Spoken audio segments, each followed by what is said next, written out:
Welcome, everybody. Welcome back to From the Sidelines. I'm here with Josh, and I'm Devin, and we're going to be doing some Oscars preview for you guys. Got a little 2024 Oscars preview going on. We're going to talk some movies, give you our picks, and talk about what we think is going to take down these races in a week or so. So feel free to grab a bucket of popcorn and get comfy in your recliner, because it's going to be all movie talk from us.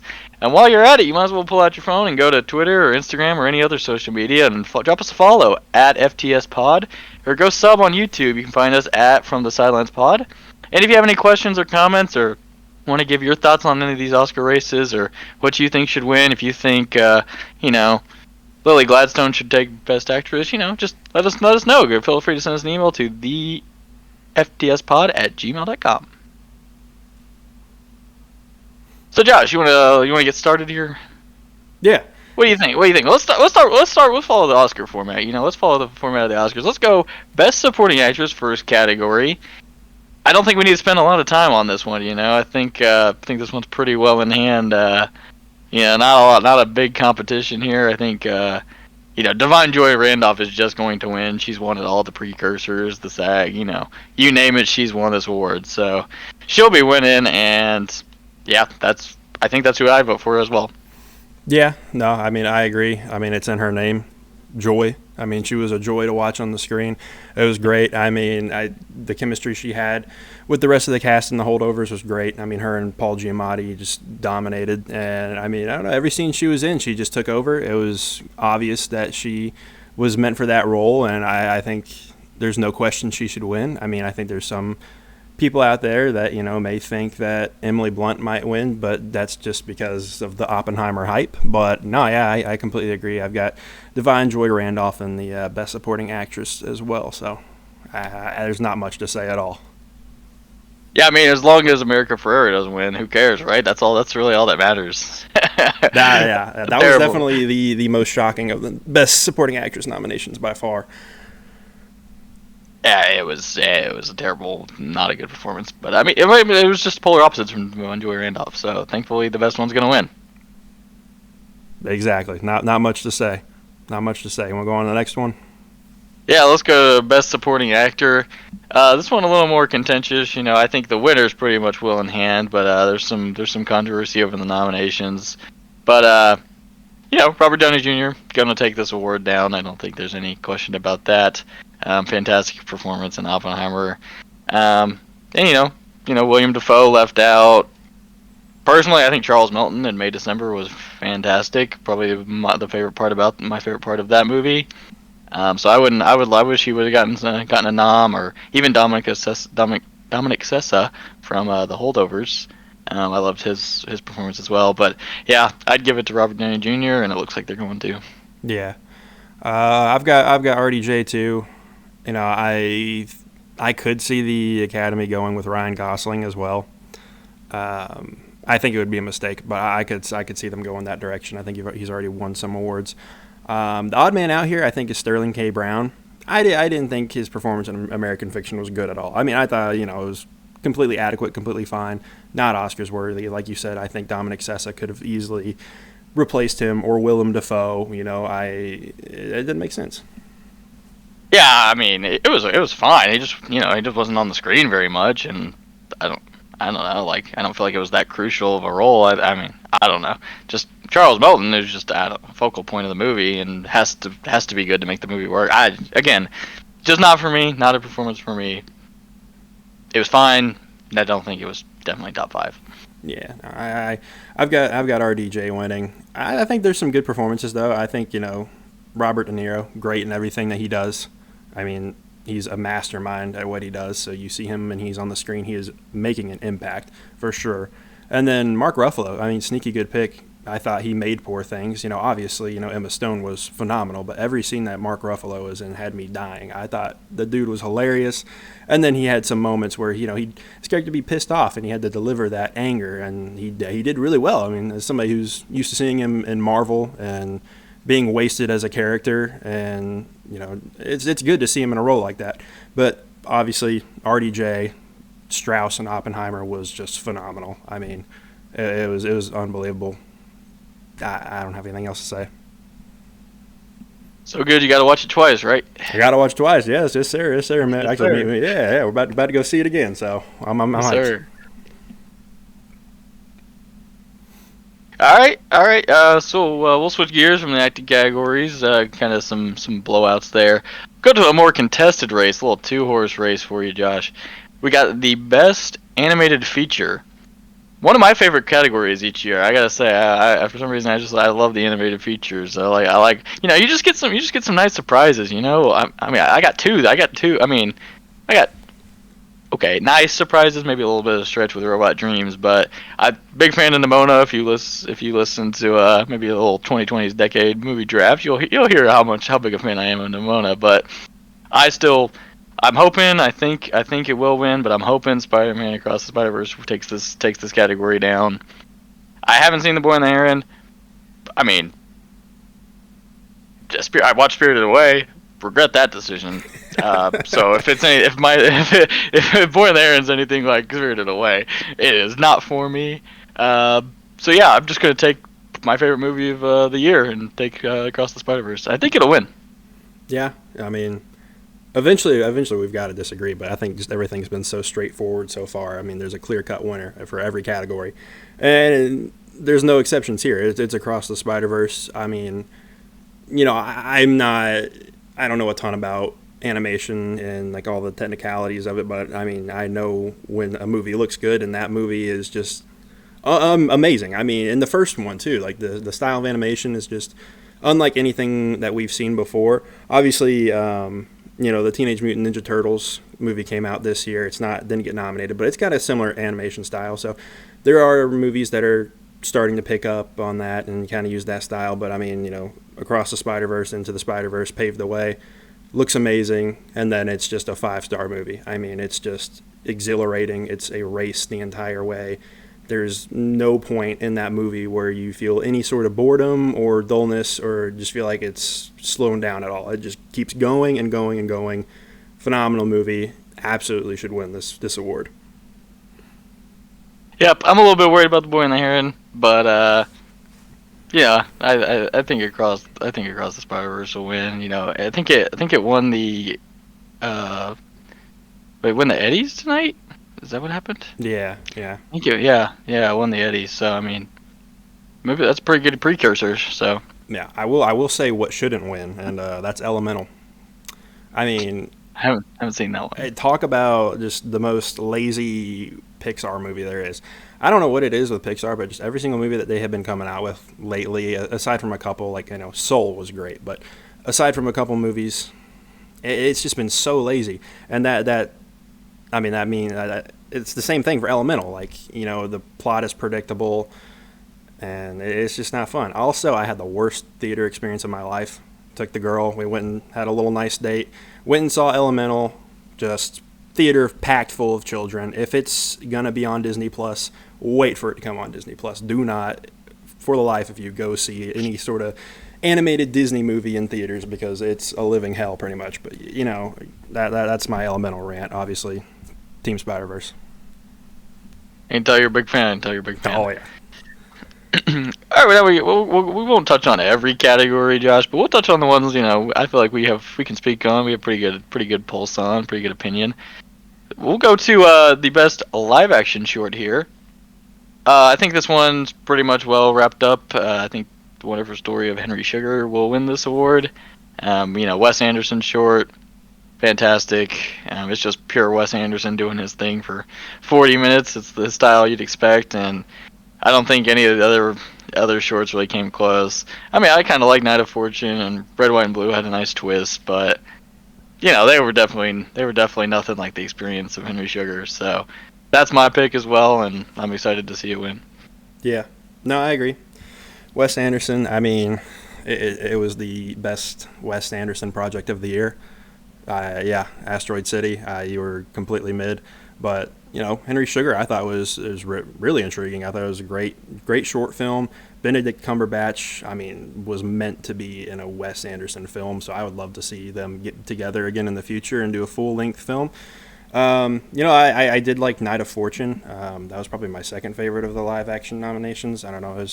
I think it deserves some credit as well. I thought it was a nice little story. Obviously, it was very heartbreaking. I mean, it's just, if you've ever been through that sort of situation with death, and just dealing with that, processing that, that's a good one to watch. It's not very long. Obviously, none of these are very long. Henry Sugar being the longest one, about 40 minutes, but I think that deserves some credit too. All these are pretty decent short films. I enjoyed just about every single one of them, but I think Henry Sugar definitely takes the cake for me.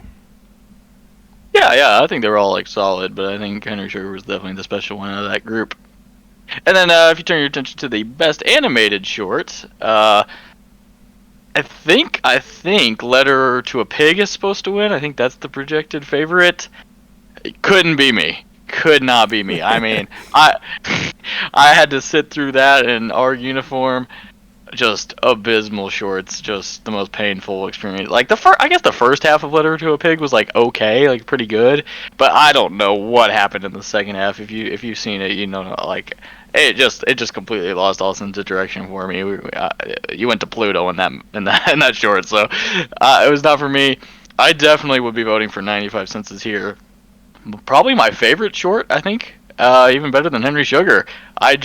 That one blew me away. I didn't, I go into these shorts. I don't know anything about them, right? I just sit there and I just want to have a good time for 10, 15 minutes. And so I didn't really understand the premise when I started watching it. And I just thought, it's a cool animation, cool narration. But Tim Blake Nelson narrating it was awesome. And once like I realized what was happening in the short, I was like, wow, that one hit. So that was my favorite. No, I mean, yeah, yet another one we agree on. I was also big on 95 Senses. I mean, just the absolute curveball you get is insane. Like, you think it's just this nice, sweet story, then, all of a sudden, he is on the verge of death. Like, he is in jail, he is about to be killed for heinous crimes. So, it's just a whirlwind of emotion. Like, I remember texting Spoiler Devin. alert if you haven't seen it. Spoiler alert, yeah. I remember texting Devin after watching it, just sent him multiple emojis just in a row. It was probably like 20 different emojis, just different emotions that I felt as I was watching this short film, keep in mind. So definitely give it a watch. I mean, you feel everything possible, but that would be my pick as well. But Letter to a Pig will probably win. Yeah, I don't know. The animated shorts definitely weren't as good as the live action shorts, in my opinion, minus 95 Senses. I mean, War is Over was just cringy kind of. The weirdest song choice of the year of the decade. I did like I kind of enjoyed it did like a little bit like up until that point, but I was just like, what is happening? Why are we playing Christmas music? So I mean, yeah, like I thought it was cool animation, but it just ruined it at the end. Yeah. I mean, yeah, definitely cool animation, cool story. I mean, but the song, God, that just you can't take it seriously when that song kicks in. You can't take it seriously anymore. So No, you cannot. yeah. No, so I mean, I think like I would watch 95 Senses and I'd watch Henry Sugar and call it a day with these. So we'll move on to some of the bigger categories, some of the races people came to hear about. Let's start with Best Actress. Two-horse race, pretty much. We got Emma Stone in Poor Things, I think, and Lily Gladstone in Killers of the Flower Moon. Those are the two favorites. I think it's pretty much a coin flip at this point. I don't have a strong lean for the prediction either way. Neither result would shock me. I personally prefer Lily Gladstone's performance, so that she would get my vote. But I don't know what to expect. This Oscar, who's going to win this Oscar between those two? Do you have any insight, Josh? What do you think? No, I mean, I think Lily Gladstone is favored slightly. Personally, I would go Emma Stone though. I mean, that Poor Things is just such a strange movie. I mean, there are obviously a lot of moments where she'll make you feel uncomfortable, she'll make you laugh, she'll make you wonder if she's all right. But just the portrayal she has in that movie is insane. The way she's able to make you feel all those different emotions is insane. I feel like Lily Gladstone's performance was also amazing. You know, she had some powerful moments, but I also feel like she kind of had just some, normal, simple, basic acting moments for the most part. I don't know. I feel like just Poor Things the whole time. Emma Stone was just showing off what she is capable of, and that's who I would go with personally. No pun intended. If you've seen the movie, no pun intended. I'll just leave that one right there. If you want to talk about any of the other nominees? I mean, I thought Sandra Huller was really good in Enemy of a Fall, and then Carey Mulligan was alright. It was probably the best part of Maestro for me. Uh, I watched Naiad because of these two nominations. Jodie Foster deserved. Annette Bening. They must.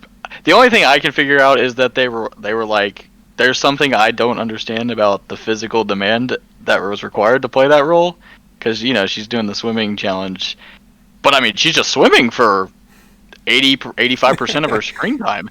like that's the only acting she's doing. So like it just has to be like a credit to like the difficulty of having to do the swimming. Maybe that's all I can figure. She was barely on the screen outside of the water, and when she was nothing special. She couldn't hold a candle to Jodie Foster in those scenes. So that was the weirdest nomination to me. Where's Margot Robbie? I don't know. You tell me. Yeah, no, I mean, I agree. I haven't seen that yet, but by the sounds of it, I don't know that You're want not to. missing anything. Yeah, not missing much there. Sandra Huller, obviously, I mean, was great in Anatomy of a Fall. I think I would give her the third place spot in this race. And then Carey Mulligan. I mean, she was great in Maestro. Definitely the best part of that movie. We'll get to our opinions on that movie here later, but it's a good race. The only thing I question, like you said, is Annette Bening. There might be other actresses that deserve the spot a little bit more, but it's a two-way race. Got to give your props to Huller and Mulligan. They both put on great performances as well, but just Gladstone and Stone are on another level. Yep, I tend to agree there. So we'll move on to the best lead actor category. I think this one's pretty much wrapped up. I mean, all the precursors have gone to Cillian Murphy, so I think he'll win. But my vote would be Paul Giamatti here. I know Josh might disagree with me on that one, but man, I thought that was the best performance of the year. I mean, him and Dominic Cassessa, those scenes with those two, they just carried it. And you just get so engrossed in their relationship and him being the teacher and like his backstory, and I just feel like you're so more invested in like the character itself, which I think is probably like the main thing I look for in an actor in a performance. And I think he did that better than, I mean, Cillian Murphy, great, obviously. It's nothing against him, but I just thought Paul Giamatti's performance was just better. I disagree. I got to go Cillian. I mean, I don't know. Just nothing against Giamatti. I think he's definitely my second, and maybe even a close second. And it's kind of hard to judge the two because the movies are so different. One's a very heartfelt story, and then one's a very it's got a serious tone. Oppenheimer's a pretty serious movie. I still lean Cillian Murphy. There's just so many scenes in Oppenheimer, like specifically after the bombing, like when he is in the stadium or in the gymnasium, people stomping their feet, and he's giving his speech. That was just one of the most chilling scenes I've seen, and I don't know. I felt that way so many times while watching Oppenheimer. And then with Giamatti, it's hard not to like his character. He is such a likable character. He portrays it very well. The chemistry between him and Sessa is amazing. I mean, it's just a feeling thing for me. I like Cillian Murphy a little bit more. It's close though. I mean, I love them both. They're definitely top two for me. All right. I mean, I think I agree. I think they were clearly the two best performances of the year. So no issue either way for me. But I just favor the underdog in this race. Yep, can't hate that. Let's talk about a couple of the other guys in this race. Let's go with Jeffrey Wright, American Fiction. How did you feel about his performance? It was good. I think it was better than Sterling K. Brown's in my opinion. I thought it was good. I don't know. I just don't think it was a strong year in this category. I didn't really love any of these other three. I mean, I haven't seen Rustin, so I can't speak on Coleman Domingo, but yeah, they just weren't as special as the other two. So I just maybe I think the gap is just so large that I just kind of didn't appreciate them maybe as much as they deserve. Him and Bradley Cooper. Yeah, no, I agree. You know, I actually do, even though I don't love the movie, I do think Bradley Cooper would be my third choice for this. Um, it's a slow movie, but some of the scenes, the way he acts, you would never expect Bradley Cooper to be able to pull off that kind of role. I mean, the dude plays Rocket Raccoon. Like, it's not something you'd ever expect from him, so I think that was outside of his comfort zone. I thought he did it pretty well, even though I didn't love the movie. Jeffrey Wright, thought he also had a pretty decent performance. I just didn't think the movie itself was that great, and I don't think, in the script they gave him enough moments to really show off his, ability. Yeah, and then I haven't seen Rustin, so I can't say much about Coleman Domingo. But yeah, I mean, the Bradley Cooper and Jeffrey Wright, I think, deserve to be there. That fifth spot, I don't know. Like I said, I haven't seen Rustin. Do you think there's anybody else that may have been snubbed from this category? Yeah, I definitely think Leo should have gotten a nom for Killers of the Flower Moon here. So I was stunned to see he got snubbed. I mean, I guess Coleman Domingo was just that good. Maybe. And then I mean, I already know what Josh is gonna say. Josh is gonna say, "Where's Zac Efron? Where's the left for Iron Claw? Iron Claw getting shut out. I mean, come on. I know it came out late, but Zac Efron, fantastic performance. So yeah, I would have probably put those two guys on my ballot personally if I was submitting a nomination ballot. Yeah, no, you nailed it on the head. I mean, I think Leo is definitely shocking. I mean, you see that Scorsese is coming out with a movie, and you're like, oh, okay, yeah, no, that's obviously going to get awards at the Academy. And then you see it's a Scorsese Leo movie, and then you're like, yeah, that's got to be minus 1,000. But nope, no, he wasn't on it, and I would have put him above Jeffrey Wright and Bradley Cooper too, personally. Don't even get me started on Zac Efron and Iron Claw. I mean, there are multiple people that could have been nominated for multiple roles, could have gotten a Best Picture nomination if you ask me. It's just unfortunate timing. There's movies that come out in December all the time that get snubbed from the Oscars. I don't know what their plan was. I don't really think they were going for the Oscars, obviously, but, I kind of feel bad for Zac Efron. That was his... That if he ever had a chance, it was that movie, and he's not going to get it, so that kind of sucks. But yeah, I mean, Best Actor. Yep. So we got two left. Again, pretty much already decided. We got Best Director up next. I mean, this will be Christopher Nolan, no doubt about it. He's won all the precursors. So go ahead and put that one on your trophy shelf, Nolan. But I thought some of the nominations were interesting. Surprised that we had two international directors get nominated, in Justine Triet and Jonathan Glazer. Any thoughts on anything outside of Nolan? I know you'd vote Nolan, I'd vote Nolan, everyone would vote Nolan. But yeah, any thoughts on who should have gotten those other spots? Yeah. I know a lot of people love Zone of Interest. I personally didn't. I do think there are some really, really good shots in that movie, though. I mean, just there are some scenes where it pans over the family, and then you just see smoke and like tiny explosions going on in the background, different things, and then just knowing what that actually is just is chilling to me. Unfortunately, like for the movie, they didn't show any scenes involving that kind of thing going on, which I wish it would have. I think it would have made the movie better. I think that's where it lacked. It didn't actually dive into the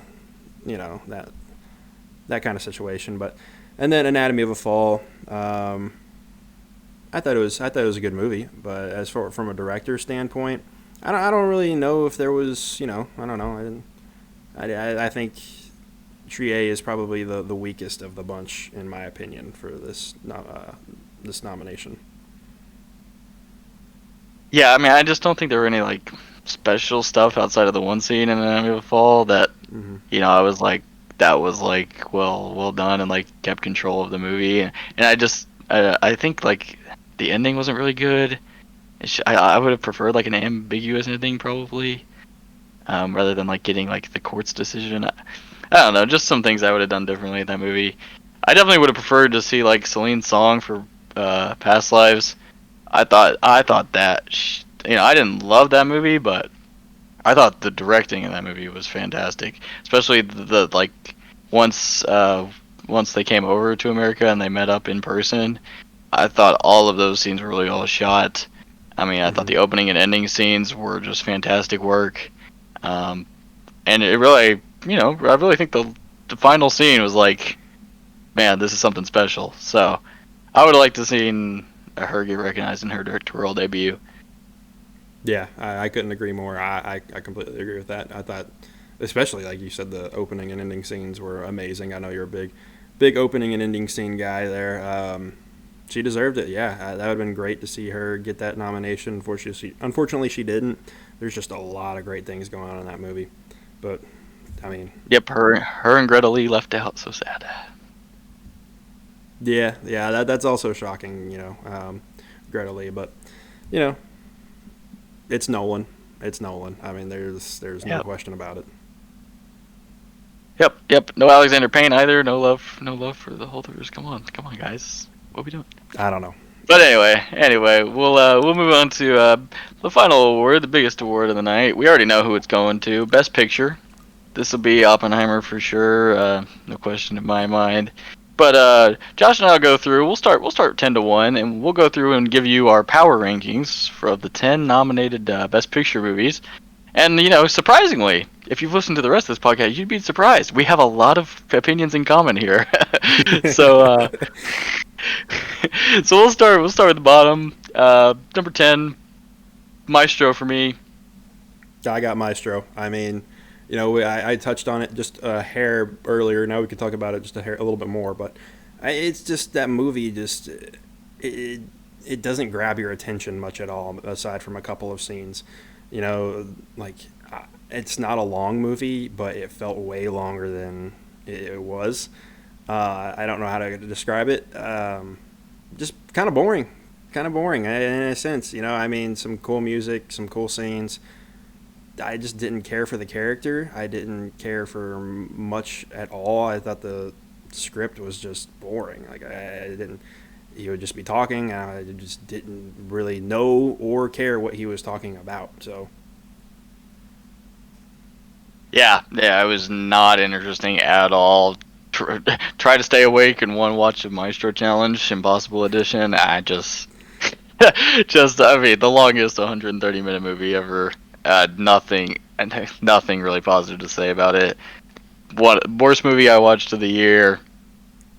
It's 10. I mean, it's 10 of 10, no doubt. I mean, it's probably 100 out of 100. Like, it doesn't get much worse than Maestro. yep. All right, I think we have the same number 9. I got Zone of Interest. Did Yep. not like the movie. Somehow not last. Thank you, Maestro. Shout out Bradley Cooper. Yeah, saw this in theater.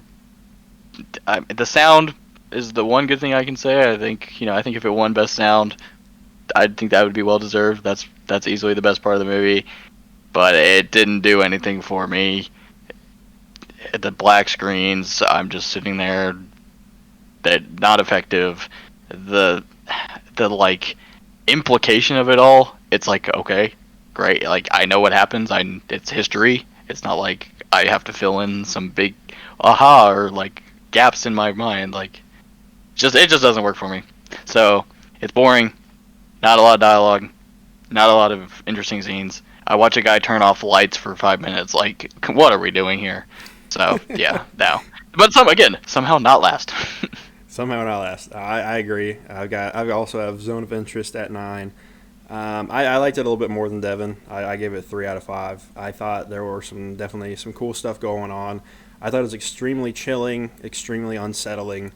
It's just kind of one of those movies you've got to feel. You've got to really just try to connect as much as possible, and then if you do that, then obviously you're gonna pick up a little bit more on it. You're gonna, have a better understanding of it. But, also that's not really, that's not necessarily what makes a movie. You should be able to watch a movie and just enjoy it for what it is. Shouldn't have to put forth much extra work in order to, enjoy it or understand it or anything. So I also understand that as well. The sound was great, as you said. That is the one thing that's above and beyond for this movie.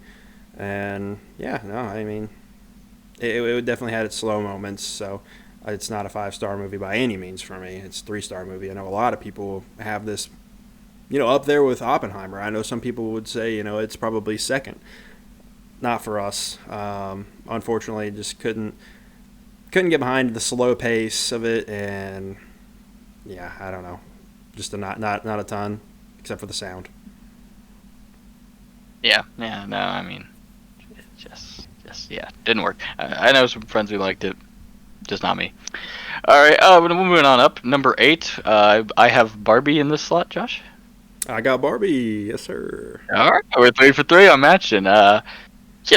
I thought it was all right. I saw it twice. Got worse on the second watch. It's pretty funny. I think Ryan Gosling's really funny. I like the music. It got best original song nominations, and the best song in the movie didn't even get nominated. "Dance the Night" by Dua Lipa didn't even get a nomination. It's the best. It's the best of the 3. The Academy Awards, they're gonna do their thing, but I thought they had some good jokes. Ryan Gosling's pretty funny. Margot Robbie was great. Just I just didn't love the plot. Felt a little senseless, and Will Ferrell and American Ferrera did not work for me either in either capacity. So just some things I didn't. And I thought the ending was pretty terrible. Yeah, maybe it hits if you're like a mom or daughter. I don't know. I just the montage with the Billie Eilish song. I'm like, okay. I don't know. What are your thoughts? You got any thoughts? I mean, I know what people are going to say. Obviously, the movie, it was not made for people like me and Devin, men, and up. But I mean, it was a good movie. I thought Margot Robbie was great. I thought Ryan Gosling was great. I thought if you think of Barbie and who can play that role, one of the people I would have thought of is Margot Robbie. So I thought they nailed the casting for that. Sleeper pick. I thought maybe even Anya Taylor-Joy. When I heard the movie was announced, I thought she would have been a good Barbie. But no, Ryan Gosling was hilarious. There were some really, really cool moments in this movie. I thought everything that was inside of Barbie world was great, and then everything that happened in the real world just kind of just didn't do it for me. I thought if the whole movie was set in Barbie land and they kept that going, I thought it would have been much better. Unfortunately, that's not what happened. And there were just some points where it fell flat, kind of a cringy ending as well. Didn't love Will Ferrell that much. Yeah, I don't know. Not much to say, but Margot Robbie and Ryan Gosling carried it. Yep, I am rooting for it in best costume. I thought it had a ton of great costumes. So oh yeah, I am hoping it takes that one down. All right, moving on up to number 7. I have American Fiction. I also have American Fiction. We've got a theme going here. There we go. I promise we didn't coordinate this in advance. Again, I thought the satire was pretty good. I just didn't love the movie. Didn't really. I thought it was just a good movie. I can't really say anything bad about it, but didn't have anything really special for me. And then I don't think the ending. Again, common theme here. Don't think these endings aren't very good. It was the thing with the multiple endings. It's oh, psych, press the rewind button. Not that. Let's do this instead. Yeah. I'm what am I watching? This kind of ruined it. So I don't know. Yeah. And then the emotion. I don't think it was very emotional. Again, the satire is just the best part, and that part worked. The rest, not that good. Yeah, I agree with you. The satire was good. I also just thought it was an okay movie. Nothing really blew me away, though. I thought the score was pretty cool. I thought it had some neat music going on in the background at times. And then I do disagree a little bit with the ending. I kind of enjoyed the ending. I mean, some people would say it's cliche. but I think seeing the multiple perspectives of what could have happened was kind of neat to see, and then obviously it left a little bit up for interpretation too. Um, that ending for the majority probably would not have satisfied a lot of people, but I thought it was kind of a breath of fresh air personally. Um, Jeffrey Wright was great. Sterling K. Brown overrated, but it was a good movie. It was a fun watch. There's nothing super negative you can say about it, but there's also nothing super positive you can say about it. So. Yeah, I pretty much tend to agree. I definitely pretty much share the same thoughts outside of the opinion on the ending. So we'll move on up to number 6. Starting to get to some movies I enjoyed a little bit more. At number 6, I have Poor Things. Finally, we have a disagreement, I think, here, right? Yep, I've got Anatomy of a Fall. All right. So we'll talk about Poor Things first. I think I think Yorgos Lanthimos just I knew this is my first Yorgos movie. I knew he wasn't going to be the director for me. I'd heard he was really weird, and this movie was pretty weird. So I was already a little like, I'm not gonna be. This is not gonna be for me. And sure enough, I was not disappointed. It was very weird, kind of unsettling at some points. Uh, Emma Stone was great. Mark Ruffalo was great. Good performances. I don't think. I mean, I know a lot of people say it looks great and like the production's really good. I'm gonna take a hot take and say I didn't love it. I thought it was kind of like way over the top, like way too extra. So I was like, we're just trying way too hard, and it just doesn't really work for me. But I thought some of the scenes were really good with Mark Ruffalo and Emma Stone in particular. That really helps. And then I thought the end portion when the old ex-husband comes back. Spoiler alert, but I thought that was good too. So yeah, I thought it had its ups and downs. So pretty mediocre, I think, overall. Yep, yep. For me, I had Anatomy of a Fall. I enjoyed the movie a lot. I thought Sandra Hüller was great. The beginning of the movie, kind of the first half, just wasn't doing much for me. And then you got to the trials, and that was where the movie just kind of started to take off and get me excited, kind of blew me away a little bit. I will say this movie made me pretty much hate 50 Cent. If you watch this movie, you'll know why, because you'll just hear the most obnoxious thing over and over and over again. So if you watch that movie, give us a tweet or something. Let us know what you thought about 50 Cent. Annoying as hell. But yeah, that kind of drove me crazy. And then there's obviously one scene in specific between Sandra Hüller's character and her husband in the movie, and it just steals the whole movie. I mean, it's just probably one of the best scenes I've seen in any of the 2023 Oscar noms. And yeah, I mean, it was so powerful. I thought that's one of the probably the biggest reason I gave it a 3.5 out of 5, but probably the biggest reason I scored it that was because of that scene and Huller's performance. So yeah, nothing much to say except that I didn't love the first half of the movie, and I can't stand 50 Cent anymore. Yeah, I mean, I like you were saying about that scene. I was I was watching the movie just just thought it was pretty good, and then I saw that scene and I was like, oh, this is why it's next level. So that was probably one of my favorite scenes of the year. So definitely encourage watching. I would watch that movie just to see that scene. Like that's how good I Yeah. think that in particular was. So I think up next you have Poor Things. You wanna touch on that? Let's see, Yeah. see Yeah. what you heard what I said. What do you think? What do you think? Why do you think it's fifth? Yeah, I mean, it was also my first Yorgos movie, and he's not for everyone. But I enjoyed it a lot. I thought, Emma Stone, like I said earlier in the podcast, that I thought she was probably my pick for, Best Actress. And then Mark Ruffalo, also, I mentioned he's a sneaky good pick for supporting actor. I thought their chemistry was great together. I thought Willem Dafoe was also great. I mean, just that role was made for him. I mean, just this creepy scientist making animal human hybrids and just putting brains in things that should not have brains. I don't know.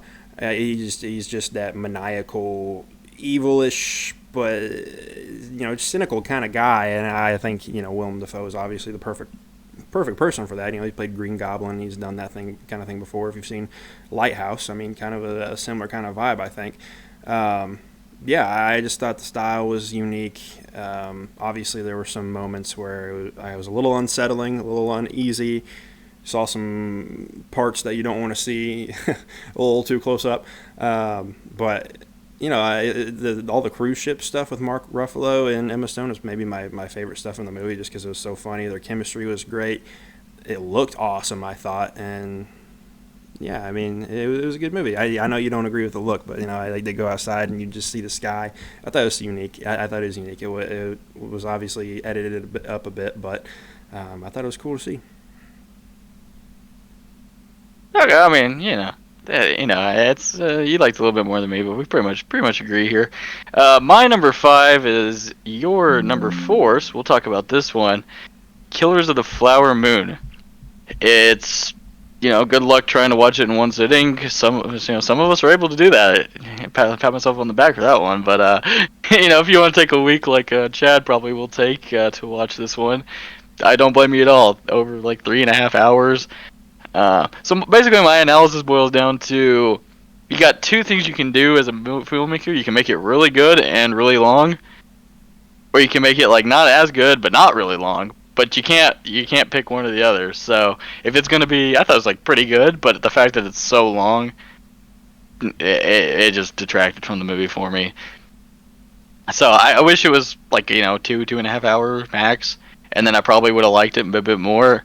But man, it just kept dragging on, and I thought there was a lot of stuff. Like it could have been a lot shorter. Yeah. Like it didn't need to be that long. There was a lot of scenes that and it took a little bit to get going, like a little bit unnecessarily. Like if you're trying to condense this, you definitely could have. So, I mean, Martin Scorsese make a movie under 3 hour challenge, impossible. But outside of the length, I can't really complain about anything in particular. I thought it was just a good, solid movie, enjoyable movie. Nothing spectacular, but overall pretty solid. And like I said, Lily Gladstone was great. So, any other thoughts, Josh, to add here? Is your 4th ranked movie? Yeah, lots to say about Killers of the Flower Moon. I mean, obviously, you touched on it a bit there. Martin Scorsese make a movie under 3 hours challenge. Impossible. There's just moments in this movie where, it's hard to keep up with just because it is so long. It feels like it kind of drags and drags and drags for a little bit. But then there's some big moments, Obviously, I don't want to spoil anything, but there's some cool things that happen. I thought De Niro's character was great. I thought Leo's character was great. I thought Gladstone's character was great. So you got 3 people, leading the way right there that were just phenomenal. So from an acting standpoint, great. Also, the set design, some of the shots in the movie were so cool. I mean, it was just really nice to see like that era, that Western kind of feel, obviously, and then, yeah, I mean, it blew me away at points. The only thing I can say negative about it was that it dragged a little bit because of the length. But other than that, I can't say anything bad about it. What'd you think about the a spoiler if you haven't watched it, but what'd you think about the thing at the end where it was like you go you're present time, and then you realize it's like people reenacting it as like a play in a theater? I don't really understand what the point of that was. Yeah. I was kind of like scratching my head, like, okay, why is this a thing we need to put in the movie? I don't know. Is there any insight there or anything? Did you like that at all? I didn't like it, but I liked it. I didn't like the way they did it. I thought if they would have kept that going at certain spots throughout the movie, then it would have made it a little bit better. In those moments, some of those moments where it feels like it's dragging, maybe throw like a clip in there of, that guy narrating it, and kind of have change of pace a little bit. I think would have been nice, but just throwing it in at the end, I thought was kind of lame. It would have made way more sense to have it in the movie a little bit more and kind of have it going throughout. But I didn't love it. Just I like the idea, just they didn't do it the right way. Okay. All right. My number four we touched on already, but Anatomy of a Fall, probably best scene of 2023, and you know, Sandra Huller, two great performances this year. So we won't revisit that one, but we'll go to number three, and I have Past Lives number three. Past Lives, yes sir. I do too. I do Past too. Lives number three. All right, shocker. We got to get into the top three here. Greta Lee was awesome in this movie. Great performance. Uh, Probably would have been on my ballot, top five best actress performance this year. And then Celine Song, directorial debut, fantastic.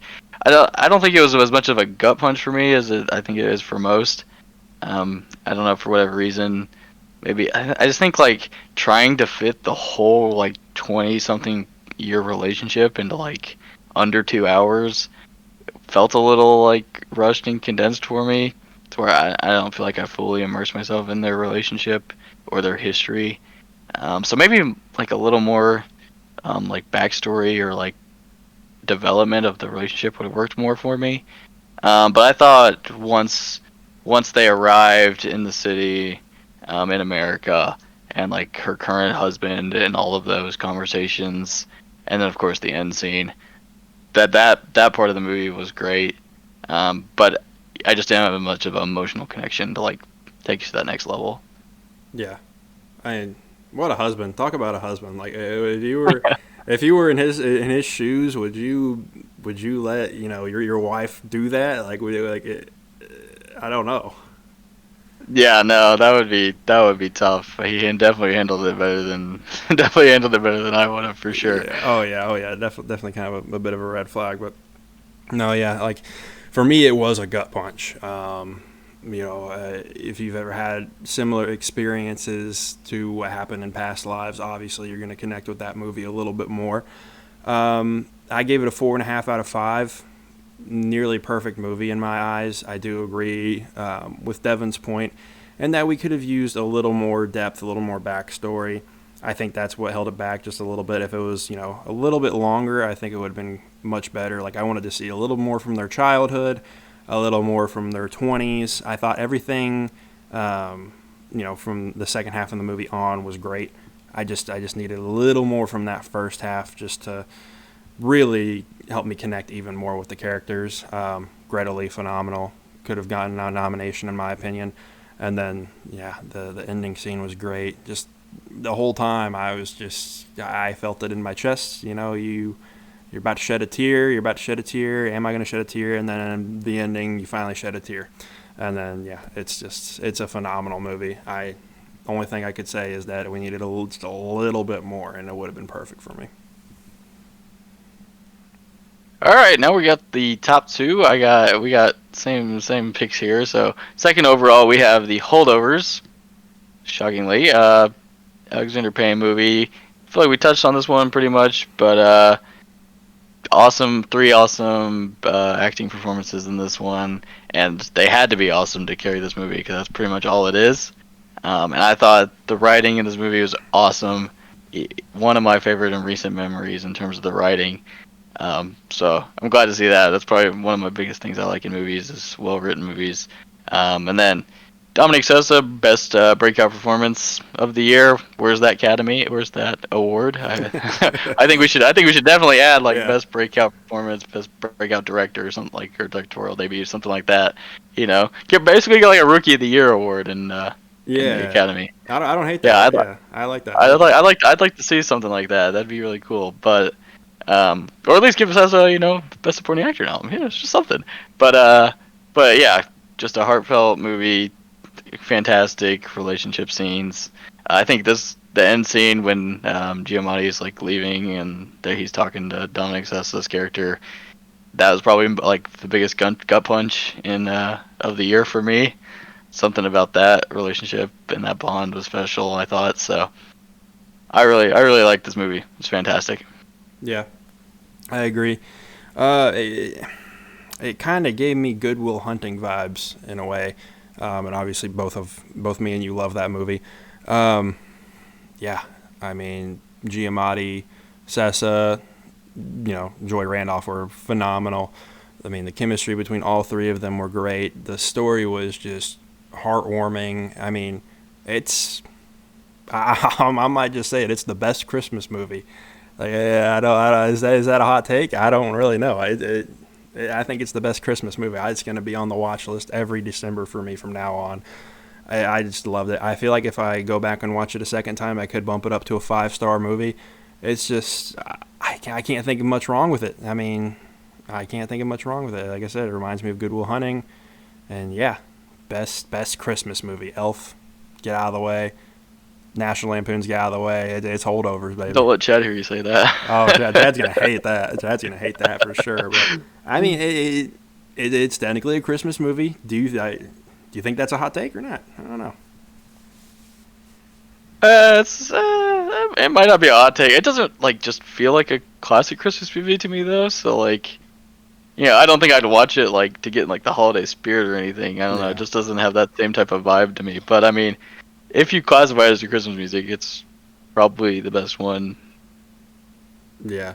And I mean, I'm not even like I don't. I mostly just say that so I have an excuse to watch it every year because it's just that There good you of a go. movie. So, yeah, great movie. Definitely second place. All right, now we got the winner, and it's been sweeping all of the awards from SAG to BAFTA to you name it, it won it. So we got Oppenheimer. So good, you got to go see it twice. I'm going to see it in theaters again before the Oscars. This will be my second viewing. So awesome movie. Easy 5-star for me. One second favorite from Nolan. Just, I mean, it's 3 hours, but again, like I said, if it's gonna be long, it better be fantastic. And boy, was it ever! So many. I mean, the atomic bomb scene was awesome. You mentioned the scene with the feet and the speech. That was awesome. I mean, I even think some of the interrogate, like I don't know if interrogation's the right word, but like the holding, the hearings, like when he's having to defend himself not being a communist or whatever. I think some of that's great. And then even I think like even some of like the like I mean it wasn't too science like technical, and so as far as like some of like the physics and stuff go, but I thought even that stuff was like well done. Even like his backstory and like academia and stuff. I mean I just think it was a biopic, and hard to do it any better. Yeah, I mean, you nailed it. Unbelievable movie. You don't really feel the 3 hour runtime just because like the whole time something's happening. The dialogue, I mean, I think is some of the best like I have ever seen. Honestly, I've got it third in my Nolan rankings, just behind Dark Knight and Interstellar. But I mean, the more I watch it, it's probably going to go up. I mean, I've seen it 2 times now. I'm going to go see it a third, and I picked up so much more on the second viewing than I did on the first, and it just made it that much better. Like I moved it up 10 or 15 maybe slots in my movie rankings. No, I mean Murphy just absolutely destroyed it, and the cast was just phenomenal. The whole time I was recognizing somebody from something. Kind of strange too, because it's not often you see the guy who plays Roderick in Diary of a Wimpy Kid in a movie like Oppenheimer, and then all of a sudden the next scene you're like, oh, that's Josh from Drake and Josh, and then the next scene I was like, wait, that's the dude from Sky High. So you get like random ass people from like Nickelodeon and Disney movies that you would watch when you were a kid, just in this humongous movie. So that was kind of interesting to see as well. No, I mean the only word I can use to describe this movie is powerful. I mean the movie bangs quite literally. It just it blows you away in every shape, in every form, just like a bomb. So, yeah. And the score, dude, oh my gosh. Don't even get me started on the score. Unbelievable score. And that's part of what keeps you invested the whole time, is because there's always music bumping in the background, keeping your heart rate up a little bit. And then in those big moments, it just gets so powerful. So, I mean, best movie of the decade so far for me. Well, there you go. Little hot take to wrap it up, eh? I think the technical elements are, yeah, I didn't really touch on those as much, but yeah, they're fantastic. They're gonna win a ton of awards. Do you think how many awards do you think it's gonna get? I definitely think it's a lock for like 7. and I think there's a couple. It might win. So I think it'll be a pretty big night. I think it'll be a pretty big night for us, Oppenheimer. Yeah, I mean, yeah, I think, yeah, definitely at least 6 or 7. Um, I mean, yeah, it's just the next, Parasite, Everything Everywhere. Now you got Oppenheimer. It's gonna sweep the Oscars for sure. So yeah, I think 6 or 7's probably a good number. Could be more, but yeah, I agree. All right, well, that'll do it for our 2024 Oscars preview. Feel free to reach out to us on Instagram or Twitter, or feel free to send us an email. You can find us on social media at FTS Pod, and you can send an email with your Oscars ballot or predictions to the FTSpod@gmail.com. And while you're at it, go ahead and check out our video format. Josh made a little nice Oscars themed display for us here. So feel free to hop over on YouTube at From the Sidelines Pod, and go ahead and check out the video format if you're not already inclined. Go ahead and drop a sub on that while you're there. So All right, yeah, that wraps it up. See you guys. Bye. Have a great time. Watch the Oscars. Let us know what you think.